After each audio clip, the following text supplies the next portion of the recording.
Sorry, aku nyuwun pamit dulu. Iya, oh iya.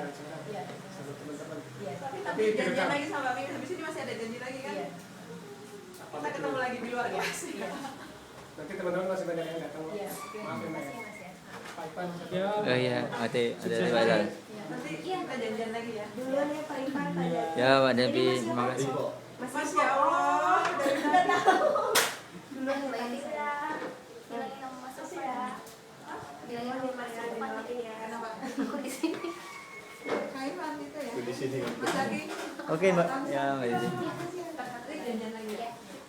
Jadi itu saya mencoba menawarkan pertama ke Gagas Media. Ini ceritanya agak-agak lucu.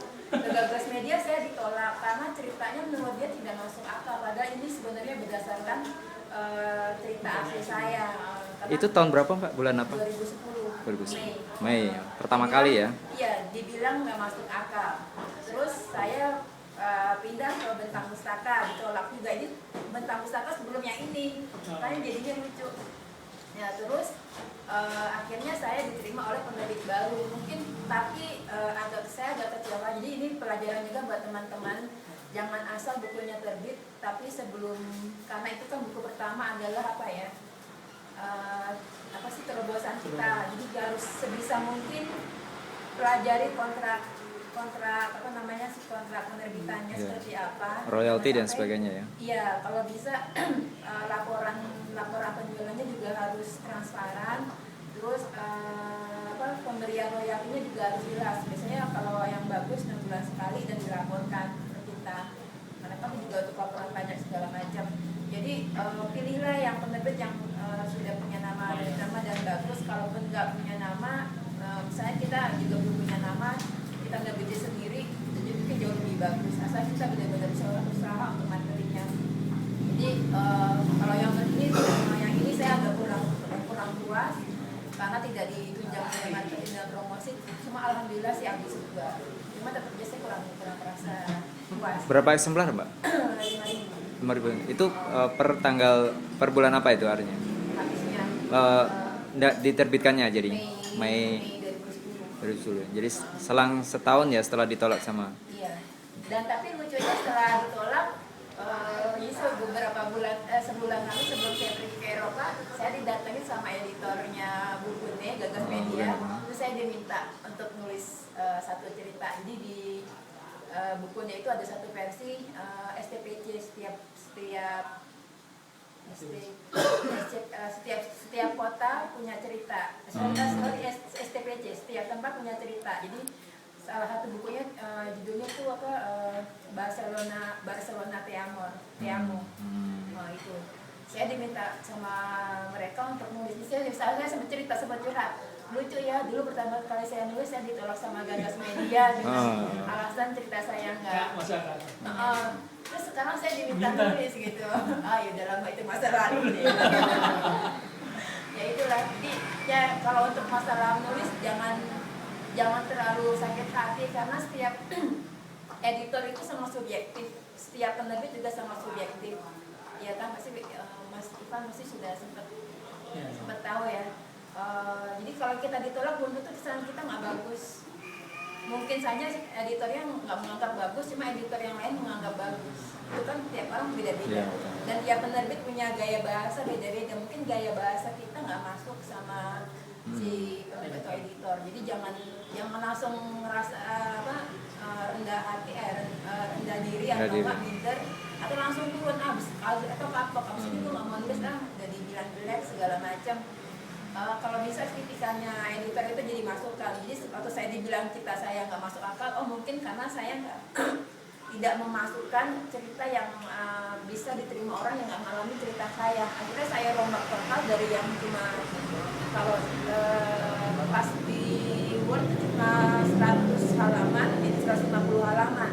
Jadi lebih dikembangkan lagi dan ternyata pas saya baca, iya benar ya kalau dia bilang nggak masuk akal karena dia nggak melihat pengalaman saya sendiri. Terus setelah saya masukin, akhirnya jadi bisa masuk di penerbitan. Itu aja sih. Terus apa lagi ya?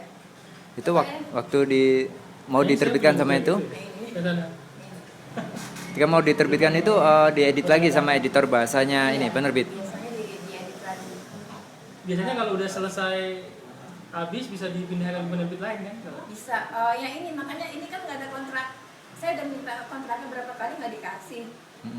Terus kebetulan waktu itu ada apa Grasindo ngadain lomba.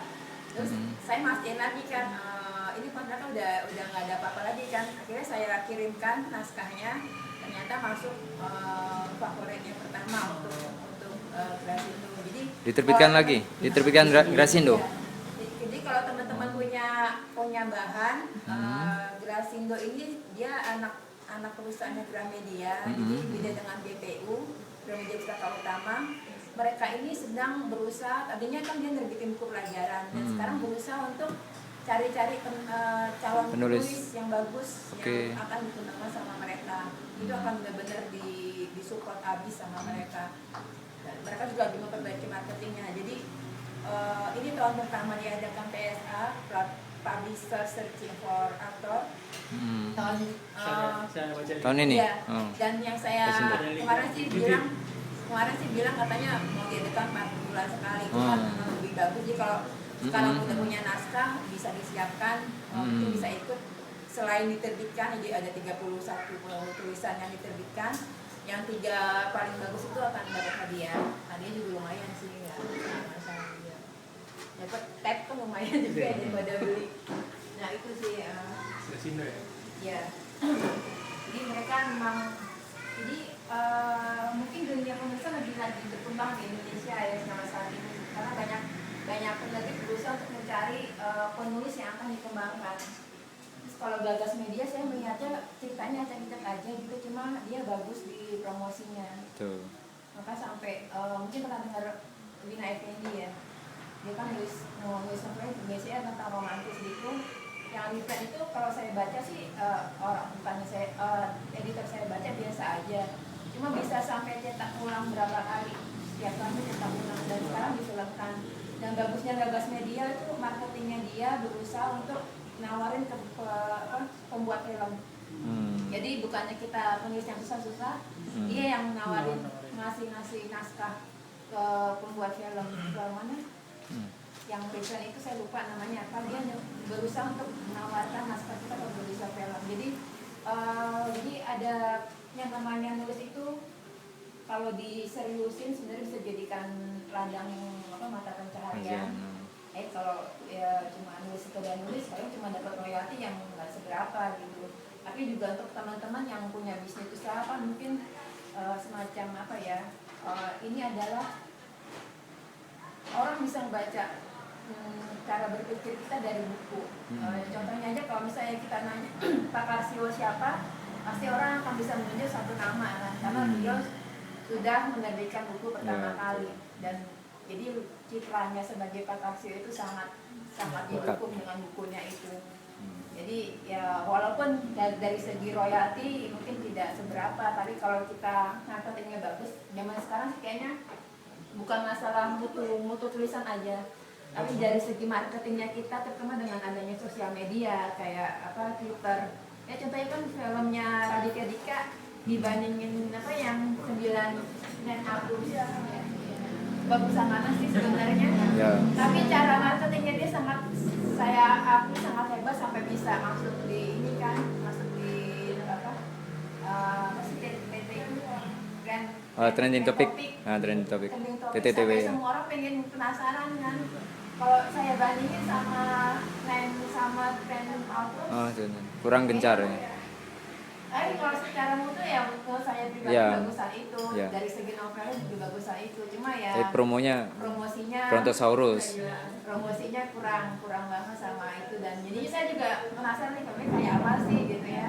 Semua orang juga penasaran. Nah itulah manfaatnya, apalagi teman-teman punya Twitter. satu Jaringan. kelompok jaringan itu sangat bisa dimanfaatkan untuk promosi buku teman-teman.